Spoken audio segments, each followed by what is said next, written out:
Hello, friends, and welcome to Adventures in Pixieland. My name's Amy. I'm an ordained minister, and we are in Bible study. We are in the NIV, and we are in chapter 16 of the book of Judges. More in the story of Samson, and we will bring it actually to a conclusion in this video. So, Samson and Delilah. One day, Samson went to Gaza, where he saw a prostitute. He went in to spend the night with her. The people of Gaza were told, "Samson is here." So they surrounded the place and lay in wait for him all night at the city gate. So they made no move during the night, saying, "At dawn we will kill him." But Samson lay there only until the middle of the night. Then he got up and took hold of the doors of the city gate together with the two posts and tore them loose, and bar and all. He lifted them up to his shoulders and carried them to the top of the hill that faces Hebron. Sometime later, he fell in love with the woman in the valley of Sorek, whose name was Delilah. The rulers of the Philistines went to her and said, "See if you can lure him into showing you the secret of his great strength and how we can overpower him so that we may tie him up and subdue him. Each one of us will give you 1,100 shekels of silver." That is 28 pounds. Each one of them will give her 28 pounds of silver. That's a lot of silver. So Delilah said to Samson, "Tell me the secret of your great strength and how you can be tied up and subdued." Samson answered her, "If anyone ties me with 7 fresh thongs,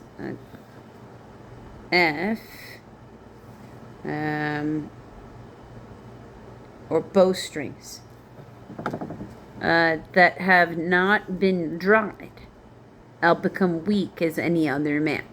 Because remember, this is a man who's been betrayed by telling a secret to a woman already. Okay. Then the rulers of the Philistines brought her 7 fresh thongs that had not been dried, and she tied him with them. With men hidden in the room, she called to him, "Samson, the Philistines are upon you." But he snapped the thongs as easily as a piece of string snaps when it comes close to the flame. So the secret of his strength was not discovered. Then Delilah said to Samson, "You have made a fool of me. You lied to me. Come now and tell me how you can be tied." He said, "If anyone ties me securely with new ropes that have never been used, I'll become as weak as any other man." So Delilah took new ropes and tied him with him. Why does he keep giving her these opportunities? Then with men hidden, I know it's not true, but still, how many times does she have to betray you before you believe her? Then, with men hidden in the room, she called to him, "Samson, the Philistines are upon you." But he snapped the ropes off his arms as if they were threads. Then Delilah said to Samson, "Until now, you have been making a fool of me, lying to me. Tell me how you can be tied." He replied to her, "If you weave 7 braids of my head into the fabric on a loom and tighten them with a pin, I will become weak as any other man." So while he was sleeping, Delilah took 7 braids of his head and wove them into the fabric and tightened it with a pin. And again she called upon him, "Samson, the Philistines are upon you." He woke from his sleep and pulled up the pin and the loom with the fabric. Then she said to him, "How can you say I love you when you won't confide in me? This is the 3rd time you have made a fool of me, and you haven't told me the secret of your great strength." With such nagging, she prodded him day after day until he was tired to death. Okay. At what point do you just leave?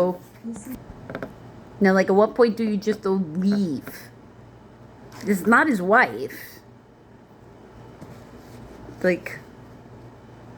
So he told her everything. No razor has ever been used on my head, he said, because I have been a Nazarite set apart to God since birth. If my head were shaved, my strength would leave me, and I would become as weak as any other man. When Delilah saw that he had told her everything, she sent word to the rulers of the Philistines. Come back once more, he has told me everything. So the rulers of the Philistines returned with the silver in their hands.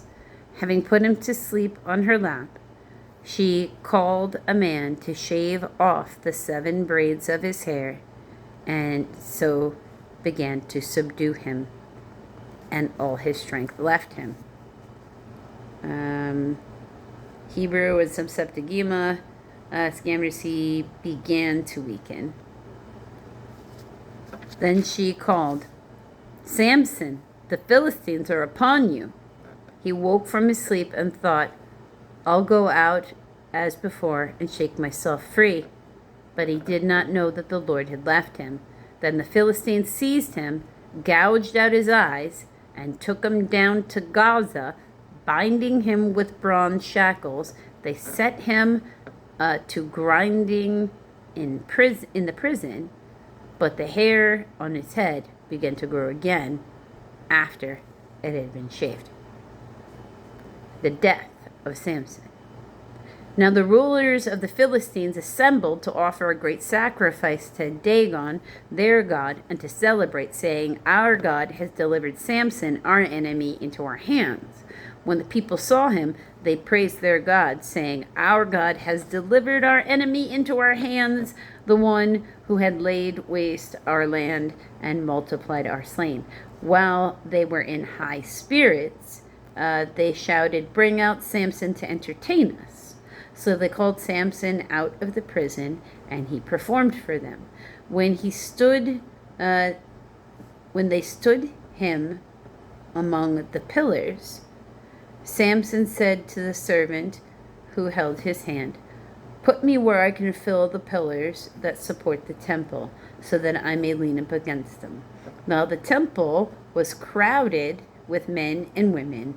All the rulers of the Philistines were there, and on the roof there were about 3,000 men and women watching Samson perform. Then Samson prayed to the Lord, O sovereign Lord, remember me. O God, please strengthen me just once more, and let me with one blow get revenge on the Philistines for my 2 eyes.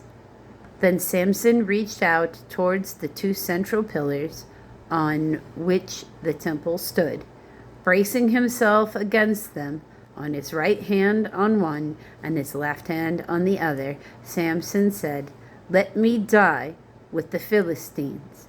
Then he pushed with all his might, and down came the temple on the rulers and all the people in it. Thus he killed many more when he died than when he lived. Then his brothers and his father's whole family went down to get him. They brought him back and buried him between Zorah and Eshtaol in the tomb of Manoah his father. He had led Israel for 20 years. So once that last bit of the Nazarene vow had happened and his head would have been shaved, he got rid of his, there was no more superpower until he was willing to humble himself and ask God for help. Now, also a good thing to note here for Samson. If you were ever in your little child mind just wondering why is it with all these stories, with all the superhero powers, why can't we have superpowers anymore? Samson. Because Samson used his superpower stuff to be a big old jerk. Samson is why we don't have superpowers, because he couldn't control his temper. So, until the next video, friends.